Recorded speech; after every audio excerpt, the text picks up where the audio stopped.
Olá, bem-vindos para esse episódio especial sobre a saúde ocular na infância. Eu sou Dayana Garbim, sou jornalista e fundadora da ONG De Olho nos Olhinhos e nesse ano, com muita alegria, a campanha De Olho nos Olhinhos tem o apoio da Johnson & Johnson Vision Care. Por isso a gente está fazendo esse episódio especial sobre os cuidados com os olhinhos das crianças na infância, desde os primeiros meses de vida. Nós estamos aqui nos estúdios da Johnson & Johnson em São Paulo. Eu vou fazer uma audiodescrição aqui do estúdio para que todos possam visualizar como é que é esse nosso estúdio. Nós estamos em um estúdio de podcast com uma mesa grande de madeira, uma televisão com a logo da Johnson & Johnson e também da campanha De Olho nos Olhinhos. Nós estamos com 4 convidados, 4 cadeiras, 4 microfones. Eu, Dayana Garbim, sou uma mulher de 43 anos, tenho 1,70 m, tenho pele clara, cabelos claros, olhos azuis e hoje estou usando um terno cinza.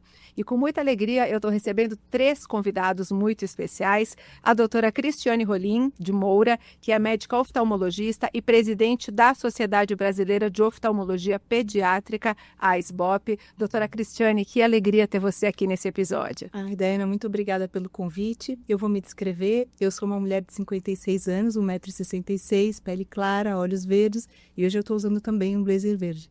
É uma honra e uma alegria estar aqui com vocês para a gente falar um pouquinho da saúde ocular das crianças. A honra é nossa, doutora Cristiane. Estou recebendo também o doutor Carlos Arieta, que é professor titular de oftalmologia da Unicamp. Doutor Carlos, que alegria ter o senhor conosco. Eu fico muito honrado, muito contente de estar participando de uma ação de educação e saúde, que é uma das falhas que a gente tem nesse país.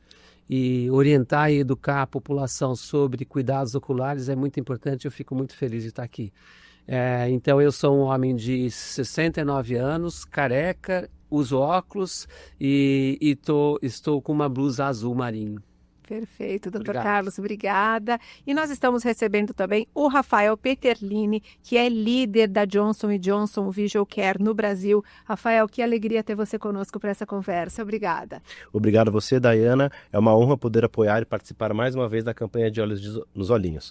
Sou Rafael Peterlini, tenho 1,73 m, pele claras, olhos claros, cabelos castanhos escuros, estou vestindo um blazer azul marinho e uma camisa branca. Gente, muito obrigada, é uma honra ter vocês aqui, porque desde que a gente iniciou a nossa campanha De Olho nos Olhinhos, esse é o 4º ano da campanha, a nossa missão é levar essa educação, essa informação para as pessoas. Assim como eu e meu marido não tínhamos a menor ideia de que precisava levar a nossa filhinha com poucos meses ao oftalmologista, a gente percebe que muitas famílias, muitos pais não têm essa informação. E uma coisa que a gente vem percebendo em todos esses anos é que nós não temos dimensão da importância de cuidar dos olhinhos da criança ainda no primeiro ano de vida. Então, para começar a nossa conversa, doutora Cris, eu queria que a senhora nos explicasse por que é tão importante fazer exames nos olhinhos das crianças pequenas. Bom, primeiro eu queria comentar que a campanha de vocês vem movimentando o nosso mundo oftalmológico, né? As coisas mudaram muito desde que vocês começaram a falar, porque a gente já recebe os pacientes questionando, perguntando, que isso não acontecia até alguns poucos anos atrás. E é fundamental a gente fazer o exame logo no começo da vida da criança, porque muitas afecções elas não são detectadas pelos pais. Pode acontecer num olho só, então a criança vai tendo um desenvolvimento normal e o pai não percebe. Ou às vezes pode até acometer os 2 olhos, mas passa despercebido como um sinal natural da infância. E existem muitas doenças congênitas que podem acometer. A formação do olho no feto, ela é super complexa, né? Então, a gente tem várias etapas embriológicas. Então, o olho é uma estrutura muito complexa. E a gente sabe que é muito importante. A visão é o sentido mais importante do ser humano, né? Então, examinar faz com que a gente detecte uma série de doenças congênitas, entre elas o glaucoma, a doença, são muitas doenças, doenças de córnea congênitas. O retinoblastoma, que não é uma doença congênita, mas é um tumor que aparece nos primeiros 5 anos de vida. Doenças infecciosas, então são muitas. É muito importante, muitas vezes são assintomáticas, sem falar nos graus, né, nos erros de refração, que ficam às vezes escondidos, porque a criança se vira, ela se desenvolve, mas às vezes aquém do que ela poderia se desenvolver porque o grau não foi corrigido. E tem crianças que já nascem com graus muito altos, então precisam ser verificadas. E às vezes é um olhinho só, então um olho desenvolve e o outro não desenvolve, então é muito importante. Você sabe, doutor Carlos, que isso era uma coisa que eu não sabia. E é Parece tão óbvio, né, agora, mas a criança que nasce com miopia, com astigmatismo ou com qualquer dificuldade de visão, ela não sabe que ela não enxerga porque ela não conhece o mundo de outra forma. E eu falei, meu Deus, por que a gente não pensou nisso antes? A criança não tem como comunicar, porque daqui a pouco ela não sabe que ela tem, sei lá, 3, 4 graus de miopia, né? Não, é bem colocado. O ser humano e as crianças se adaptam com o que tem. E como ela não tem comparação, o que ela está enxergando, por mal que seja, não tem como ela perceber, como reclamar ou como se manifestar. Um detalhe que a gente gosta sempre de lembrar, que a Cris falou sobre o desenvolvimento da visão no feto, a criança quando nasce, é uma frase que a gente gosta também sempre de chamar atenção, ela enxerga tão bem quanto fala. Enxerga quase nada, super pouquinho. E ela a visão se desenvolve nos primeiros meses de vida e nos primeiros anos e vai chegar na visão do adulto só aos 6, 8 anos. Mas nos primeiros meses, 2 meses, 3 meses de vida, é muito importante que não tenha problema nenhum para que se desenvolva essa visão. Então, se ela nasceu com algum defeito, por exemplo, um defeito no meio do caminho da visão, na córnea, como a doutora Cris chamou a atenção, a criança que nasce, por exemplo, com a córnea esbranquiçada, existe defeito, existe essa doença, não tem como desenvolver a visão. A criança que nasce com uma opacidade na pupila, na menina do olho, a pupila branca, a luz não passa, não chega no fundo do olho, não estimula a visão. A gente também é bom lembrar que o que enxerga é o cérebro, na parte de trás da cabeça da gente, no lobo occipital, e para que se desenvolva a quantidade de células suficientes para ter uma boa visão, precisa ter imagem nítida. E a imagem não vai ser nítida se não tiver as condições ideais. E não tem como a criança perceber, você tem razão. Uhum. Então, na verdade, uma criança que nasce com uma doença dessas e ela não é diagnosticada logo, ela vai perdendo cada vez mais visão por uma doença que tem tratamento e que poderia ajudá-la a se desenvolver. É muito bom esse detalhe e tocar nesse assunto. A gente chama de olho preguiçoso ou ambliopia. O nome científico é ambliopia. Mas o olho que se desenvolve só por falta de estímulo.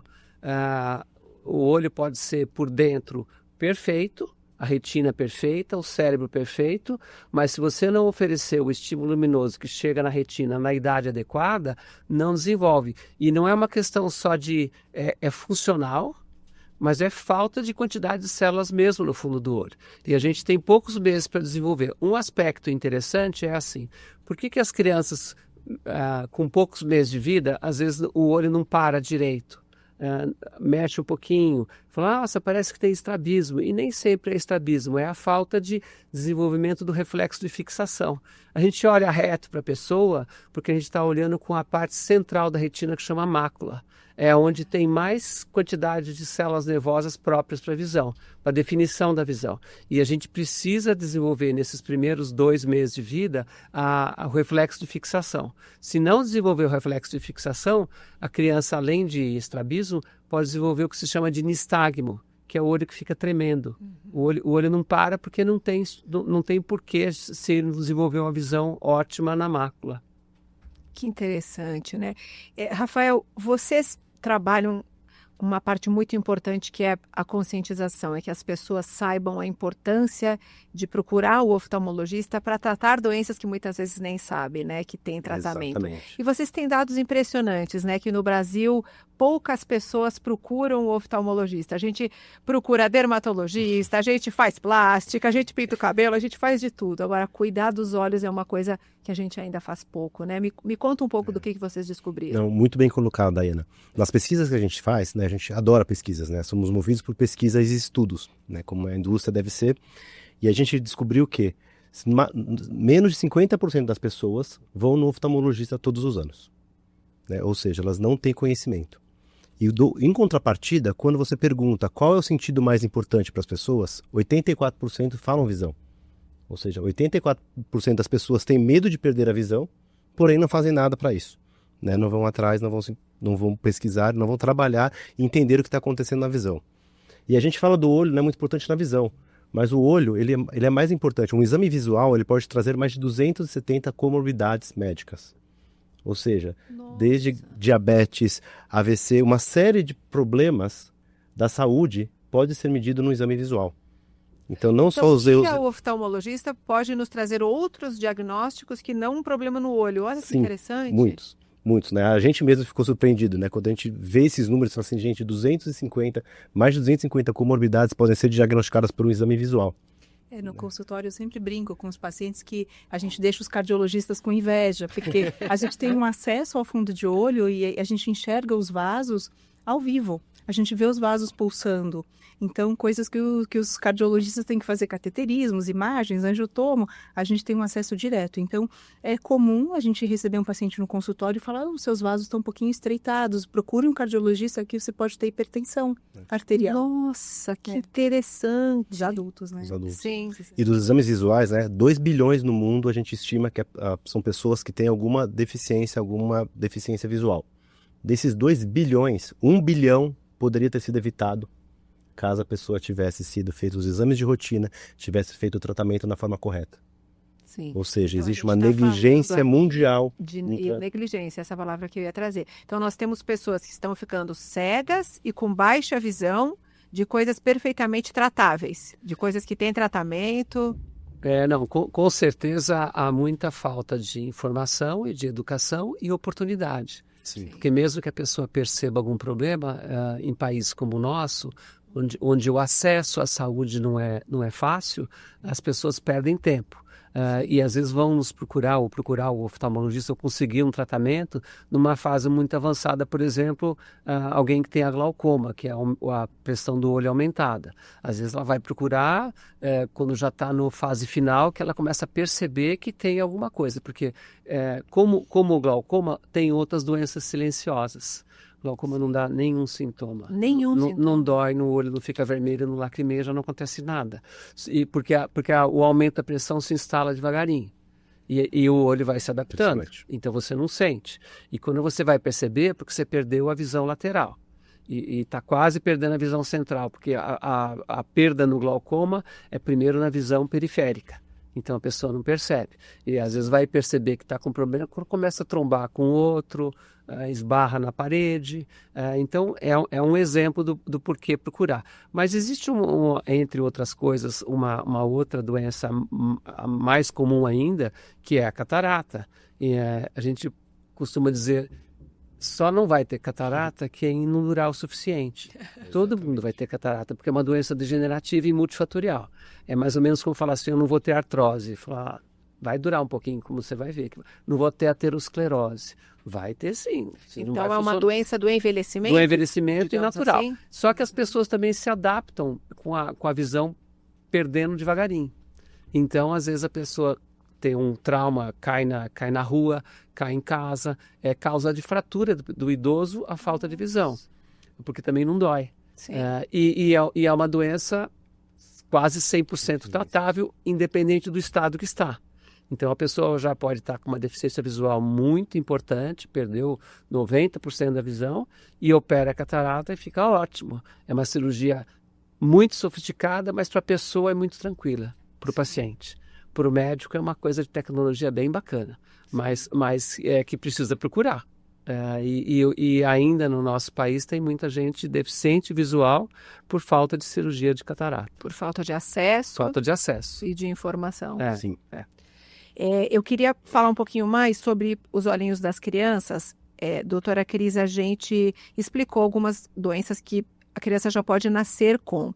Tem uma questão que eu vim estudando nesses anos da campanha, que são as retinopatias da prematuridade, né? Também é um fato que quem teve um bebezinho prematuro precisa ficar mais atento ainda, né? A retinopatia da prematuridade é uma das causas mais importantes de cegueira nos países em desenvolvimento. É bem interessante se a gente estuda, porque não existia no passado, porque os berçários não eram eficientes para tratar as crianças mais novas. Então, os berçários melhoraram e as crianças começaram a ficar cegas, porque aí a retinopatia começou a ficar mais evidente. Então, é muito importante que todo berçário tenha uma estrutura para receber um oftalmologista para fazer uma avaliação das crianças com menos de 35 semanas e 1,5 kg. Porque, de fato, a retinopatia pode ser muito grave. Ela Mas também o que é tratável. acontece? A retina do bebê, ela é imatura, né? Então, começa a se formar, quando ele nasce, e especialmente se a criança recebe muito oxigênio, começa a formar uma proliferação vascular, até um pouco parecida com a tal da retinopatia diabética. Na verdade, existe uma proliferação de vasos que precisam ser tratados para que eles não levem a um descolamento de retina. Então, se a criança é detectada logo no começo, a gente faz um laser e estanca o processo. Agora, se deixar evoluir, acontece o descolamento de retina, que na criança é muito difícil de ser tratado. Sim. Então, é uma doença bem evitável e depende muito da estrutura do berçário e, na rede pública, das políticas de saúde para que ela consiga o tratamento. Então, de novo, é a questão de informação e de informação até dos berçários, de quem está trabalhando, do acesso a hospitais. É complexo, né, o sistema de saúde. Eu acho que tem que ficar bem claro que criança que vai para a oxigenoterapia, que é prematura e precisa ficar algum tempo na oxigenoterapia, não pode sair do berçário sem um oftalmologista pediátrico examinar. Perfeito. E ele é preparado para descobrir esse problema e tratar. E é um tratamento, vamos dizer assim, tranquilo, perto da consequência que pode acontecer. Sim. Então, infelizmente, ainda tem alguns berçários do país que não têm essa estrutura e que a gente acha que é necessário enfatizar e chamar a atenção das autoridades e dos diretores desses berçários, porque o que a gente tem é oftalmologista pediátrico suficiente para detectar e capaz de fazer esse tratamento. Eu queria voltar, doutor Carlos, num ponto que o senhor citou, mas a gente não aprofundou, que é a catarata congênita. A gente pensa que a catarata só vai dar mais tarde, mas às vezes a criança pequena também pode ter catarata. É verdade, existe tanto a catarata congênita, ou seja, a criança nasce já com ela,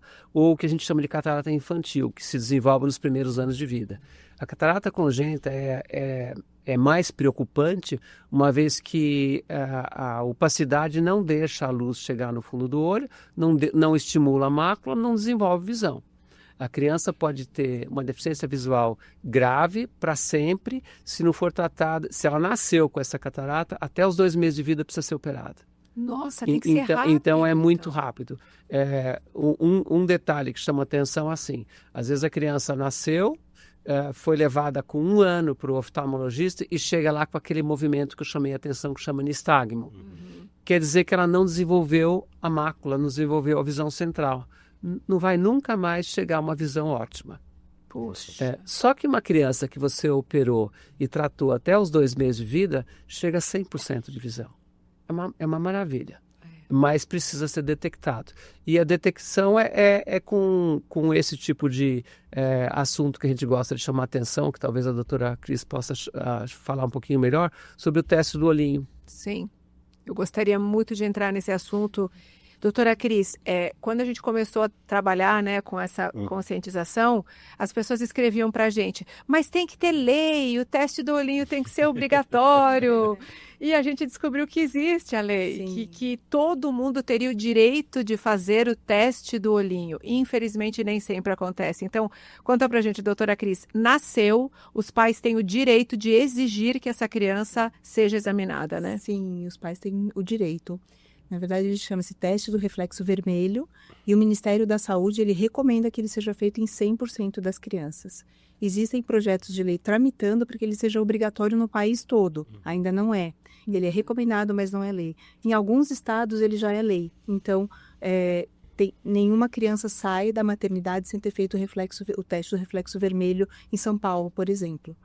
Mas tem lugares do país que ainda, apesar da recomendação, como não é obrigatório, não é feito. Então, é importante que os pais saibam para eles mesmos checarem se foi feito, porque ele sai da maternidade com uma documentação escrita, fez o teste do reflexo vermelho, né? Positivo, negativo, né? Positivo ou ausente, o reflexo. Então, é muito... E o que esse teste mostra para a gente? Então, esse teste, eu gosto de lembrar também o seguinte, quando você tira a fotografia, e a gente tirava com máquina fotográfica, eu sou do tempo de máquina fotográfica, com flash, as pessoas às vezes tinham um reflexo vermelho, ficava vermelhinho, e você fala, que chato, ficou vermelho a fotografia.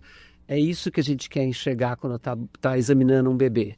Então, no exame de 24 horas de um bebê, que é obrigado o pediatra a fazer em 100% das crianças, hoje em dia se incorporou esse teste do reflexo vermelho com o oftalmoscópio, que é um aparelho simples de a pilha, e os médicos dominam o uso desse aparelho, e o que ele deve procurar é se o reflexo está limpo. Se tiver limpo, vermelhinho, igual nos dois, não tem nada. Se tiver dúvida, ou um dos olhos, ou os dois olhos, o reflexo vermelho não aparece, deve ser encaminhado imediatamente para o oftalmologista.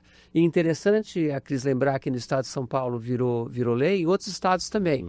Mas é mais do que lei, na verdade precisa pegar, porque a lei às vezes não funciona, né? E campanhas desse tipo são interessantes para estimular os pais a cobrarem do berçário. Escuta, fez, porque quando no exame de 24 horas, o pediatra faz um monte de pequenos exames. Inclusive ver a articulação, se está fora do lugar, se nasceu tudo certo no lugar. E hoje em dia também faz esse exame. Uma vez feito e está de acordo, o pediatra vai seguir essa criança no que a gente chama de puericultura, nos primeiros meses, primeiros anos de vida, fazer um exame geral a cada tanto tempo. Também ele é capaz de ver. Mas se deu dúvida ou o exame deu alguma alteração, precisa ser mandado para o oftalmologista. Pode ser catarata congênita, pode ser a retinopatia a persistência da opacidade do humor vítreo, persistência de membrana do vítreo primário. Ou alteração ou glaucoma, ou retinoblastoma. Ou retinoblastoma. Então, tudo deu dúvida, tem que ser encaminhado para o oftalmologista. E um aspecto que eu queria lembrar que quando nas campanhas de catarata infantil, de catarata congênita, se desenvolveu aqui no estado de São Paulo um programa que chama Hospital Sentinela. Então, tem alguns hospitais, e são os hospitais universitários grandes que a gente tem, como Botucatu, como Campinas, como São Paulo, como Escola Paulista, como Ribeirão Preto. As unidades básicas e os berçários sabem que podem encaminhar. Detectou, achou defeito, é atendido com prioridade, não tem espera. Então, é uma coisa que funciona bem. E esses hospitais são capazes de operar essas crianças. Não é todo médico oftalmologista que opera bebezinho. Mas nesses hospitais tem, como tem a doutora Cris, que cuida bastante de glaucoma, entende bem disso. A catarata da infância é mais complexa no sentido de reabilitação do que a do idoso, né? Eu acho que isso é bem importante a gente falar, porque a gente comentou que a catarata do idoso é uma cirurgia que para o paciente é bem tranquila e restaura a visão de fato que era pouco tempo antes dele ter catarata. Mas na criança, como ela está nesse processo de desenvolvimento, a gente tem que habilitar a criança. Então, a gente precisa dar o grau da lente intraocular. A catarata é uma opacificação da lente do olho, da lente intraocular. Então, a gente tem que dar esse grau para a criança poder enxergar e desenvolver a visão. Então, é um tratamento bem mais complexo do que quando a gente pensa na catarata do idoso. Sim. E tem tempo, né? Tem urgência, o que é muito diferente do idoso também. O idoso precisa ser tratado, porque tem toda essa associação com a degeneração até cognitiva, mas a criança tem pressa, porque se a gente não usa esse período crítico de desenvolvimento neurocognitivo, a gente perde a janela de oportunidade. Então, é bem importante. Esse referenciamento para as doenças da infância são fundamentais, né? A gente achar o caminho, achar o acesso para esse cuidado rápido é muito importante. Rafael, por isso que é tão importante as campanhas de educação, as campanhas de conscientização. É um trabalho que a gente precisa fazer sistematicamente todos os anos. Vocês também fazem muitas campanhas. Me conta um pouquinho desse trabalho de educação. Exato, Daiana, é fundamental. Né? E educação é contínua, né? Não adianta ser um ano só, tem que ser vários anos. Né? O De Olhos nos Olhinhos está aí, é um exemplo disso, o poder e o grau de amplitude que vocês vêm adquirindo ano após ano. E a Johnson & Johnson é muito forte em parceria com as principais sociedades médicas. Então a gente tem uma parceria muito forte com o CBO, com o Soblec, onde é que a gente quer divulgar o cuidado com a visão. Né? Esse ano a gente veio com a campanha Vision Made Possible é o nome em inglês dela, mas assim, o que a gente quer? Chamar a atenção para o cuidado com a visão. Então, onde é que a gente traz esses dados estatísticos, onde é que a gente fala da importância da visão, o cuidado que a gente tem que ter com ela e a falta de exames que a gente faz. Então, a gente fez uma campanha colada nas de vocês, a gente foi planejado por isso, até junto com o CBO mesmo, a gente recomendou, então em agosto e setembro a gente falou muito de Vision Made Possible, em várias mídias, atingimos mais de 20 milhões de visualizações, né, de impactos dessa campanha, para quê? Para trazer isso para a população. Essa campanha começou esse ano, mas ela não é só desse ano, ela é uma campanha perene que a gente quer manter e cada vez mais falar sobre, conscientizar, educar e levar as pessoas ao oftalmologista. O oftalmologista é o responsável pelo cuidado da visão, é ele que tem o conhecimento, o know-how e a forma para fazer os diagnósticos. Então é importante que todo mundo vá no seu oftalmologista. E você veja, né? Se a gente está falando aqui que as pessoas, se elas tiverem acesso à informação de que ela pode pedir para o pediatra que faça o teste do reflexo vermelho no primeiro ano da criança, pelo menos 3 vezes é o preconizado, né? E o que eu aprendi é que está na carteirinha da criança. Carteirinha de vacinação. A carteirinha de vacinação tem essa indicação, mas eu não sabia. Eu nunca tive acesso a essa Vou ser informação. sincero, vou te falar, eu também não sabia quando a gente conversou da campanha. Eu sou pai de 2 filhos também, né? Parecidos com a idade dos seus, da sua menina. E a gente não E sabia, a gente não né? sabia. E eu trabalho na indústria, gente. Né? Aqui até se vai se bobear, posso pedir até um corte aqui dessa parte aqui para não me denunciar. Mas eu trabalho com saúde visual e eu não estava olhando para meus filhos dentro de casa. Como é que fala? Então é muito que importante. em casa de ferreiro, espeto Espeto de de pau, pau, né? exatamente, E é né? muito curioso, por isso que a gente tem que lembrar, a gente tem que usar esses espaços para levar essa informação para as pessoas, porque é muito fácil a gente esquecer da saúde dos olhos das crianças. Sim. Porque eu lembro, quando a minha bebezinha nasceu, você, ali, mãe de primeira viagem, você tem tanta coisa para se preocupar. Eu lembro que todos os dias da minha vida eu passei pomadinha para ela não ficar assada. E eu nunca Sim, sim. me atentei para olhar o olhinho e tinha um câncer crescendo ali, eu não sabia. Então, por isso que eu quero agradecer demais a vocês por essa oportunidade de estar aqui conversando sobre isso, pelo apoio à nossa campanha, porque a gente não quer que nenhuma família passe pelo que a gente passou, de não saber, de não ter essa informação. Então, como os doutores explicaram, nasceu, nas primeiras 24 horas, exija o teste do reflexo vermelho. Ao longo do primeiro ano da criança, exija que o pediatra faça novamente o teste. É uma coisa que, assim, se a gente não tiver essa informação, a gente não vai saber pedir para o médico. E muitas vezes o médico também tem tanta coisa para olhar que acaba passando. Exato. Então, acho que esse reforço é muito importante. E eu acho que vai um pouco, claro, e é importantíssimo fazer isso, mas é importante também ver os erros afracionais. Claro. Porque como a doutora Cristiane trouxe, a criança vai se adaptando. Então, às vezes, ela não enxerga de um lado, ela pode desenvolver um atraso na escola, ela pode ter dificuldades em práticas esportivas. Por quê? Porque ela tem uma deficiência visual, ele tem um grau de refração que a gente não foi visto. Sim. Né? Você Então, é sabe o que a primeiro ano, o segundo, o terceiro, o quarto, o quinto, o sexto, o sétimo, o oitavo, o nono, até a criança ter conscientização que quando chegar com 16 anos, fazendo todos os anos oftalmologista, ela vai saber, ela vai ser um adulto consciente que vai ter que ir todos os anos ao oftalmologista. Né? Você Então, sabe, Rafael, que é muito importante isso que você trouxe, porque a gente começou a receber muitas mensagens de mães que, por causa da campanha, levaram a criança a primeira vez ao oftalmo e as crianças estavam com diagnósticos errados. De autismo, de déficit de atenção. Tinha criança indo no psiquiatra tomando remédio. E aí uma mãe me falou, ele tinha 6 graus de miopia e a gente nunca soube. A criança com 8 anos sendo medicada. Claro que não rendia na escola, claro que não prestava atenção. Gente, eu tenho 1 grau de miopia e eu não consigo ler ali, ó. Imagina com 8 graus, quanto que essa criança perdeu de desenvolvimento esses anos todos. Por simples falta de desenvolvimento tudo. cognitivo, né? Tem um trabalho muito bacana, acho que a gente até comentou em algum momento, é um trabalho feito pela IAPB, que é um braço da Organização Mundial de Saúde. Eles fizeram uma modelagem para avaliar o impacto econômico da falta de correção de grau na população. E é super interessante, assim, como impacta, a criança não rende, ela vai ser um profissional que não se insere, então é um impacto econômico na nação. Então, as nações mais pobres são mais desprivilegiadas, então a gente tem que começar a partir daí, né? Porque... E tem um ponto importante que eu não sabia, que é a autoestima dessa criança. Uma mãe me contou que quando deram os óculos para o menino disse assim, meu Deus, então eu não sou mais burro? Nossa. Imagina quanto essa criança ouviu, sofreu por uma coisa tão fácil de resolver quanto uma miopia, um erro de refração, como a gente chama. Né? É bem claro que o desempenho escolar, com a falta da correção do grau necessário, é bem aquém dos outros. E esse é chamado mesmo de burrinho, de não sei o que, de atrasado, que não gosta de estudar. E realmente, se ele tem uma deficiência visual, não vai gostar de ler mesmo. Vai ser difícil.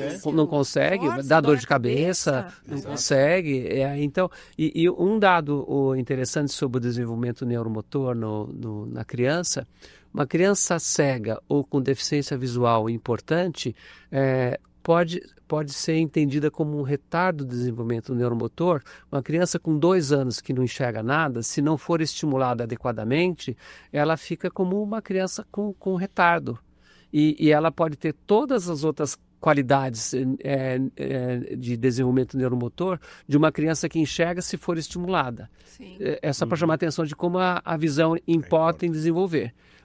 Você não senta no tempo adequado, você não anda no tempo adequado se você não enxergar. E vai tudo atrasando. Então é uma criança molinha que não sai do lugar e só por causa da visão. Então também eu queria lembrar só que uma vez que algumas situações em que não há o que fazer, deve ser estimulada essa criança ao lado neuromotor. Porque ela vai se desenvolver como outra criança normal, Sim. Se for estimulada, mas se não for estimulada, não. E realmente no escolar é muito importante. Por isso que a gente gosta de chamar a atenção que o professor tem um papel fundamental na orientação e na busca de problemas visuais. Então, a criança que chega, hoje em dia, a gente, uns anos atrás, entrava no primeiro ano, né, com 7, 8 anos. Hoje em dia chega cedo, com 4, com 5. E as escolas que têm uma preocupação maior ou que têm um nível de informação melhor, obrigam a criança a fazer um exame oftalmológico. Que a gente acha que se não tem nada, que é uma outra discussão que se faz, quando que eu tenho que levar? Entre 3 e 4 anos, se eu não tenho nada, eu tenho que levar. Sim. Depois, com 6 anos, que é numa idade começa a aprender muito a ler e escrever, precisa levar de novo.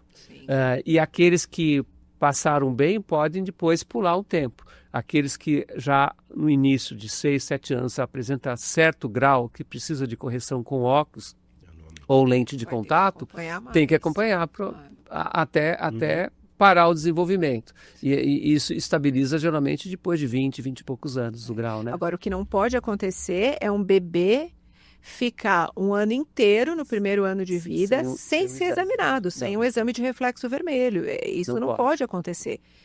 A gente não pode mais permitir que isso aconteça no nosso país, porque nós temos a informação, os pediatras estão qualificados para fazer, os médicos, então isso também é uma coisa da gente ter essa informação e exigir. Doutores, eu queria entrar agora no retinoblastoma, né?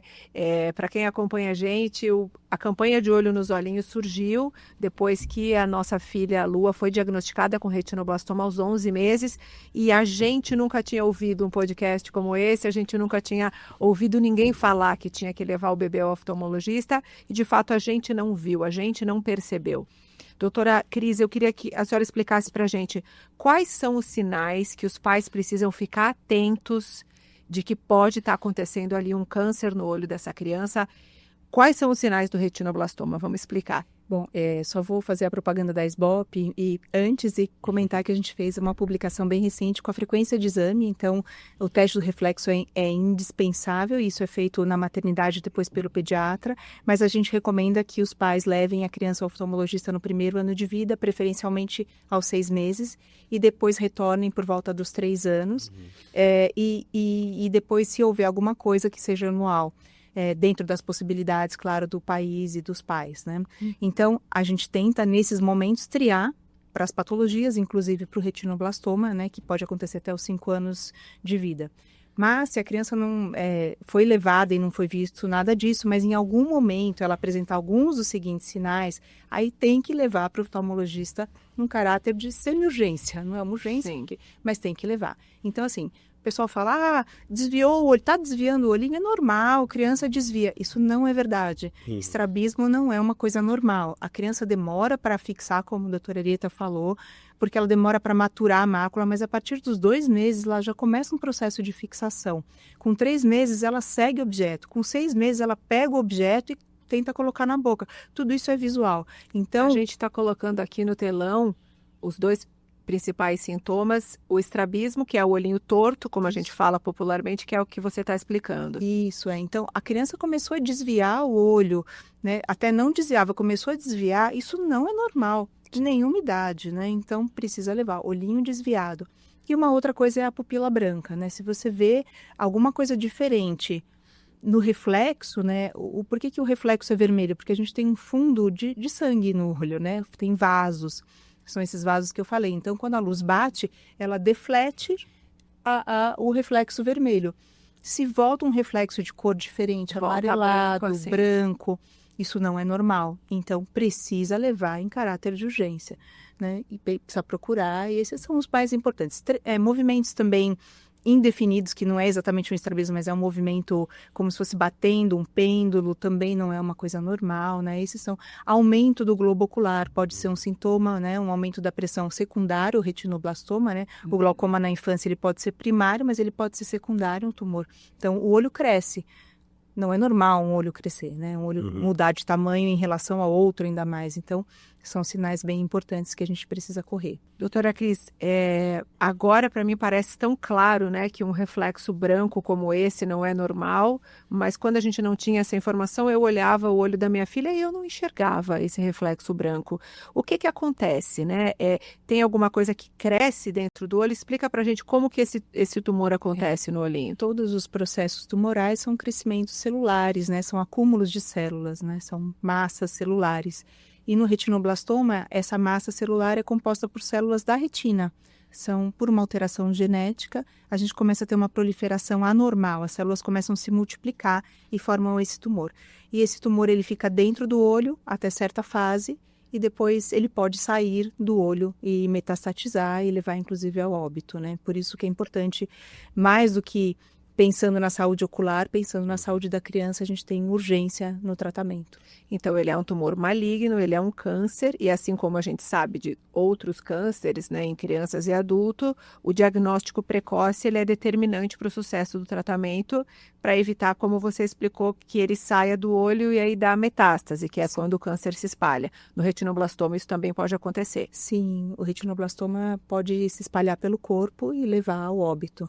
O tratamento é feito como o tratamento de outros cânceres, faz-se quimioterapia. Hoje em dia houve uma melhora muito grande, que é com a quimioterapia intraarterial, né? Então trata-se o câncer ainda quando ele está dentro do olho e a gente consegue debelar a proliferação celular.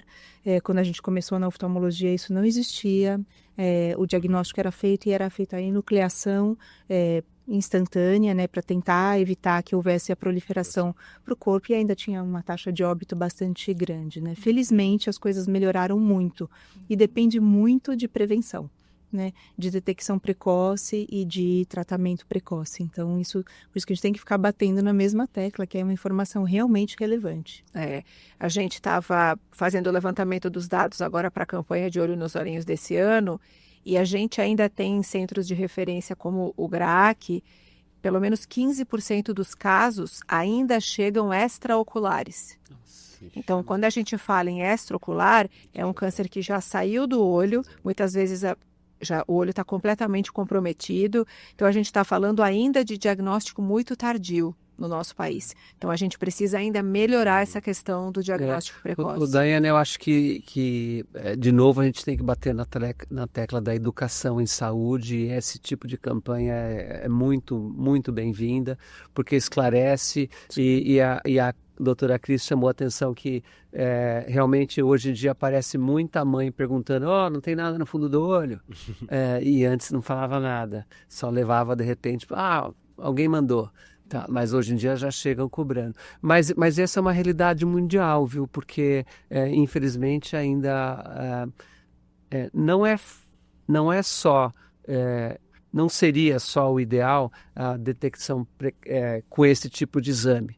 Talvez no futuro tenha algum marcador, que tipo exame de sangue, alguma coisa do tipo, que consiga falar assim, esse aqui tem chance de ter.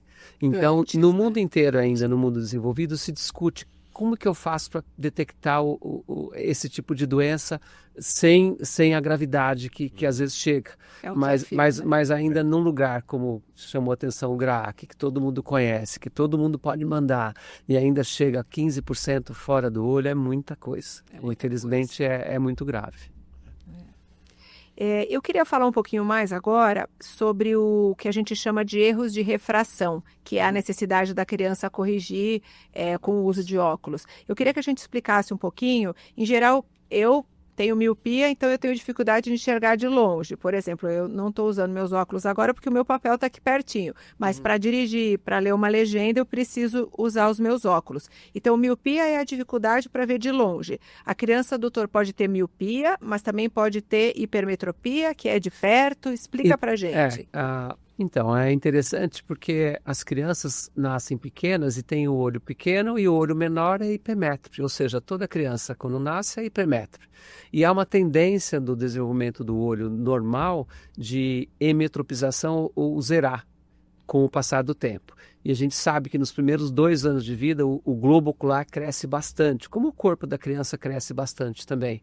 E de tal maneira que entre 4, 6, 7, 8 anos, algumas crianças passam do que seria do olho normal e o olho cresce muito e fica míope. Fica míope. Aqueles que têm o olho pequeno e não acontece esse crescimento normal, continuam hipermétropes e a depender do grau da hipermetropia, o olho não corrige. Porque o olho tem um mecanismo que é no cristalino, que o cristalino pode dar um foco, como se fosse um foco automático das câmeras que a gente usa. Para a hipermetropia isso existe, para a miopia não existe. Então, hipermetropia maior do que certo grau, geralmente 3, 4, a criança começa a ter sintoma. Que sintoma que é? Cansaço, dor de cabeça, quando vai brincar com alguma coisa de perto, criança que está com 5, 6 anos para começar a desenhar, para começar a aprender a ler, tem dificuldade e tem um desempenho pior do que um outro que enxerga bem. Então, a hipermetropia acima de um determinado grau é ruim para longe e para perto. É para tudo. Então, e às vezes ela está associada com o estrabismo. E tem muita criança que tem o estrabismo ou o olho torto que o simples usar correção óptica com óculos ou lente de contato resolve o assunto. Não precisa de operar, não precisa de nada. É bárbaro esse resultado. O outro problema de grau de vício de refração que a gente tem é o astigmatismo. No astigmatismo, a gente tem uma visão borrada, tanto de perto quanto de longe, porque a gente tem uma lente na frente do olho, como se fosse o vidro do relógio, uma lente bem forte, que vale mais ou menos 43 graus. Então, é uma lente poderosa. E essa lente pode ter uma curvatura num sentido vertical, diferente do horizontal. Então, a imagem pode chegar no fundo do olho e não ser nem míope nem hipermétrope, e no outro sentido pode ser míope ou hipermétrope. Então, dá uma confusão, a imagem não fica nítida. Então, tem um borramento de imagem, tanto de perto quanto de longe. E dá muito sintoma no sentido de dor de cabeça, de mal-estar, e às vezes enxerga razoável, chega a 80%, por exemplo, mas tem muito mal-estar. E você corrigindo o astigmatismo, a criança enxerga bem, a pessoa enxerga bem, o adulto também tem astigmatismo. E qual é a idade que uma criança pode usar? O que a gente recomenda no consultório é que os pais nos informem quando eles acham que a criança tem autonomia para poder cuidar da lente de contato, né? Em alguns casos os pais colocam, mas a criança tem a habilidade de tirar se for necessário, mas a minha conversa no consultório normalmente é essa. Os pais, o que você acha? Seu filho tem habilidade, dá para ele manusear, ele tem cuidado de higiene para, se por acaso a lente cair, ele abrir outra e colocar, né? Então, acho que tudo isso tem que ser bem orientado. Geralmente, a partir dos 8 a 10 anos, as crianças começam a ganhar essa autonomia. 12 anos, inclusive para estilar colírios de tratamento, a gente sugere que a partir dos 12 as crianças já tenham uma habilidade motora e cognitiva para se comprometer com esse cuidado. Então, a partir dos 8 mais 12, 13 anos seria o período ideal.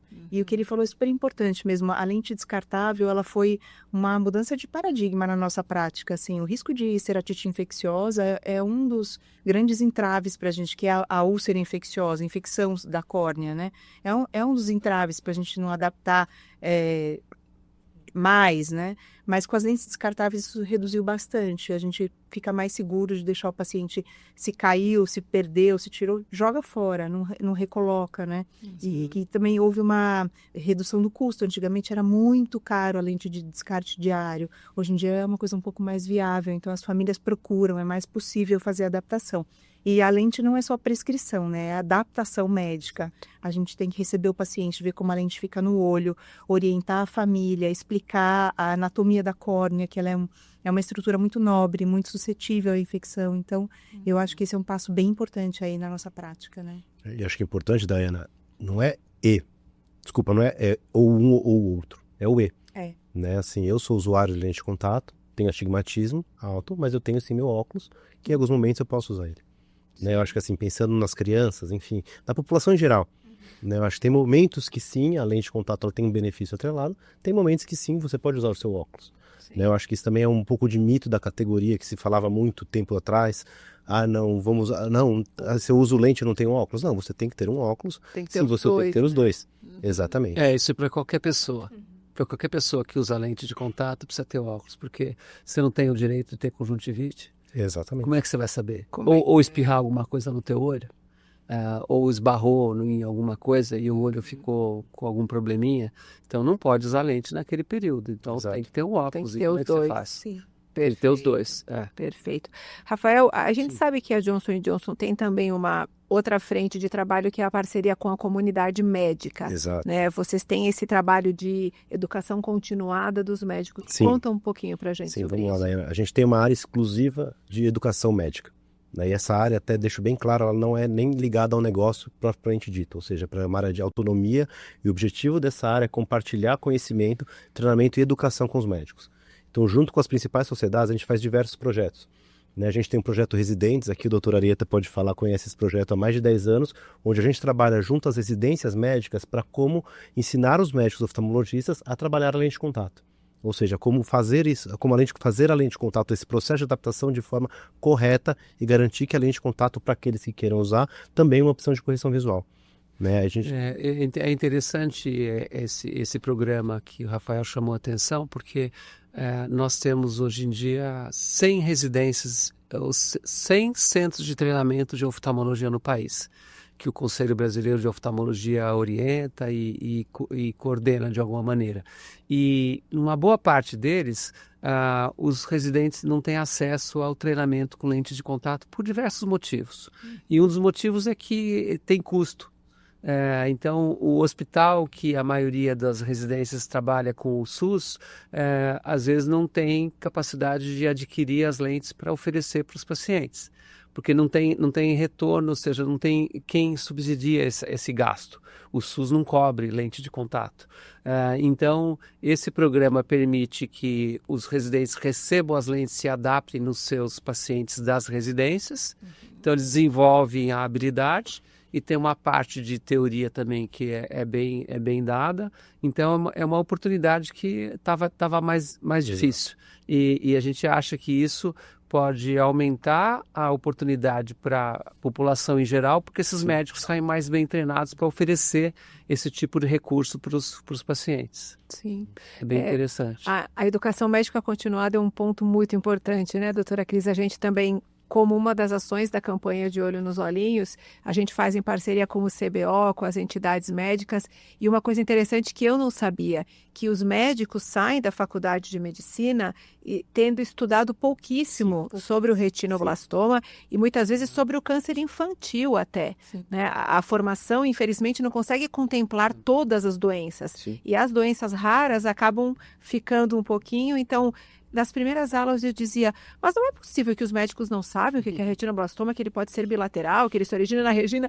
Aí um dia o doutor Luiz falou, Dayana, você está sabendo mais de retinoblastoma Com já certeza. do que alguns médicos, porque por causa dessa questão de não conseguir contemplar todas as doenças. E aí que a gente aprendeu como é importante a educação médica continuada, em vários aspectos, né? Um médico não consegue saber tudo de todas as doenças, é impossível. Mas mais uma coisa que eu aprendi nessa jornada, né, doutora Cris? Eu acho O curso de oftalmologia é um curso curto durante a formação médica. E muitos não se interessam, porque é muito específico mesmo. É raro, poucos casos, né? Outra informação também que a própria CBO me trouxe, né? Nem todas as faculdades de medicina hoje possuem oftalmologia como uma como aula que os seus formandos vão ter. Ou seja, tem médicos que eles passam 6 anos, o máximo que eles vão conhecer de olho é anatomia e fisiologia lá nos primeiro e segundo ano. Eles não vão entrar em doenças, enfim, não vão entrar em erros refracionais, não vão sequer passar a ter o contato com a oftalmologia, né? Sim, Eu acaba acho que sendo só depois na residência. Sim, para os que se interessam. Para os que se Sim. interessam. Se eu não tive contato, muito provavelmente não vão ter. Claro. Né? Eu acho que aqui, como a gente fala, pro que a gente falou, né? A campanha de conscientização para a população, conhecimento, da awareness, né? Eu acho que quando a gente fala em educação médica continuada, nosso objetivo, junto com o CBO, é fazer isso também com os oftalmologistas. Né? Eu acho que assim, isso vale para todo mundo. Né? Então, com o conhecimento, leva o saber, leva a curiosidade, leva a segurança para você trabalhar, para você indicar, enfim. Eu acho que é fundamental isso, né? Então, trabalhamos sim também com o paciente, com o consumidor, com a população em geral e também com os profissionais que podem prestar e que devem prestar essa assistência de forma adequada. O Daiana, é interessante que a gente recebe o médico recém-formado e eles fazem 3 anos de tempo integral. E é um tempo bom. Então eles têm um conhecimento geral do funcionamento do corpo humano, da farmacologia, da fisiologia, de tudo. Mas eles sabem quase nada de olho. E inclusive, eu acho que esse é um dos motivos que atrai o professor, os colegas que estão nas residências ensinando, porque você pega um menino que acabou a medicina, entrou sem saber nada, e no final do 3º ano, ele sabe uma coisa que, às vezes, ele acha até que sabe mais do que o professor. E a gente não liga, a gente entende isso, é que eu também já achei. Só fala que passa. Já sei. Já tive um momento. Mas então é por isso que atrai. Então, realmente, a residência é super importante, faz toda a diferença para todas as especialidades. Para todas as especialidades é isso. Uma oftalmologia é bem claro, porque, como a Cristiane falou, é muito pouca informação de oftalmologia e até o Rafael chamou a atenção que tem faculdade que nem tem oftalmologista para dar aula. Então, sai cru. Sim. Nós fazemos um curso básico de oftalmologia, algumas residências têm, e a gente começa a aprender tudo, desde o começo. Parece uma nova faculdade, é muito interessante. E os primeiros contatos com os aparelhos é uma coisa assim, para quem gosta, a gente fica completamente apaixonado. Né? Mas é sensacional, porque o corpo humano é tão complexo e tem tanta coisa que seria impossível um médico saber tudo, ver tudo, então... Doutores, Rafael, quero muito agradecer, foi um momento muito importante para a gente poder divulgar essas informações, conscientizar a população, os médicos. Eu quero agradecer muito essa oportunidade, Rafael, agradecer mais uma vez a Johnson por esse tão importante apoio à nossa campanha de Olho nos Olhinhos, já pelo 2º ano consecutivo, a Johnson com a gente. Então, muito obrigada. Obrigado. E quero deixar esses minutos finais para suas considerações. Obrigado você, Daiane. Primeiramente, parabéns por você, pelo Thiago, por tudo que vocês passaram com a Lua, tomaram a coragem e a decisão de montar isso, de fazer isso uma bandeira e participar da educação aí da população brasileira. Eu acho que eu me sinto honrado em nome da Johnson & Johnson de poder ter essa parceria e poder contribuir de alguma forma para que vocês continuem nessa jornada e que a gente consiga melhorar a população brasileira e o cuidado com a visão. Agradecer também a doutora Cristiane, doutora Arieta, fundamental a participação de vocês, o cuidado, o carinho, o brilho nos olhos que vocês têm quando vocês falam. Toda vez, muitas interações, eu continuo aprendendo cada dia mais com cada um de vocês. Então, muito obrigado. Obrigado a todos mesmo pela participação. A gente que agradece. Prazer, obrigado. Doutora Cris, a sua mensagem final. Eu estou muito contente de estar aqui em nome da SBOP, né, Sociedade Brasileira de Oftalmologia Pediátrica, e ver essa dedicação de vocês realmente para a saúde ocular infantil. É uma coisa que emociona, então eu estou muito contente e eu falei isso, eu acredito que a Lua vai olhar e falar, nossa, meus pais fizeram tudo isso. É só a gente esperar. Muito obrigada. Obrigada por tudo, por todo o apoio, doutora Cris. Doutora Arieta, sua mensagem. Olha, eu fiquei muito contente de poder participar, agradeço demais o convite de vocês. Eu acho que é papel do médico trabalhar desse lado, que eu chamei a atenção no início. Educação e saúde faz muita diferença para a população, independente do país que você está, e a gente está num país em que o acesso ao cuidado e saúde é difícil, saúde ocular é mais difícil ainda, mas esse tipo de atividade chama a atenção não só dos colegas, mas principalmente da família, dos pais, a procurar e se educar e buscar o tratamento, buscar o cuidado, mas também provoca no político, no administrador de saúde, falei, poxa vida, eu nem sabia que tinha isso. Então, de repente, olha diferente e de repente direciona mais recursos para o que precisa. A gente sabe que o recurso à saúde pública no país ainda é muito insuficiente e esse tipo de trabalho contribui para modificar, para melhorar a saúde pública no país. Um prazer estar aqui. Obrigado. Obrigada, doutora. É uma alegria para a gente. O nosso sonho com a campanha de Olho nos Olhinhos é, em primeiro lugar, zerar o número de mortes por retinoblastoma nesse país, porque a gente sabe que com o diagnóstico precoce a gente pode chegar em 90% de chance de cura. Existe tratamento gratuito pelo SUS, não tem fila de espera para o tratamento do retinoblastoma. Só que a gente precisa que as crianças cheguem ao tratamento. Por isso que a gente faz esse trabalho. E o outro sonho que a gente tem, doutor, é que toda unidade básica de saúde tenha um oftalmologista, que as pessoas consigam a consulta. Então, a gente gostaria que todo mundo tivesse esse acesso, porque a gente precisa de informação e acesso. A informação sozinha não funciona e o acesso sozinho não funciona. A gente precisa das duas coisas. Então, esse é o nosso sonho e aqui juntos a gente consegue chegar mais longe. Muito obrigada também a todos vocês que acompanharam esse nosso episódio. É uma alegria contar com vocês. Mande esse episódio para as pessoas que você conhece que têm crianças pequenas e nos ajude a compartilhar essa informação. A sua ajuda também pode salvar a vida e a visão de uma criança. A gente conta com vocês. Obrigado e até o próximo.